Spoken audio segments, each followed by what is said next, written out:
Ano pa nasaksihan mo, Bernard? Pag di-deliver lang po namin kay BBM sa Ilocos, naghatid po kami ni Kong Saldi doon. Magkano yung dinala niyo? 3 maleta, ma'am.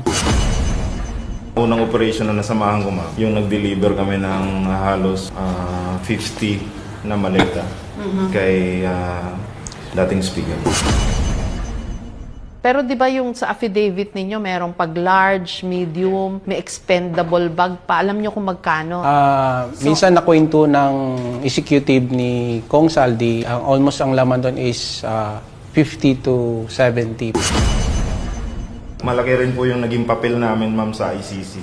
Security po, yung tinatawag nilang foreigner, yun po pala yung ICC investigator. Ocular muna sila, ma'am. Ocular.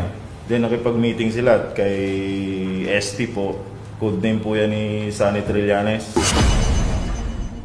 Si Trillanes, as far as they are concerned, nakita lang nila sa meetings. Tama po. Hindi lamang po yun. Nakita rin nila, nabibigyan siya ng pera, nadedeliveran siya ng pera. Your timing is suspect, Attorney Baligod, kasi nagpa-press con kayo one day after simulan itong ICC pre-trial ni Duterte sa The Hague.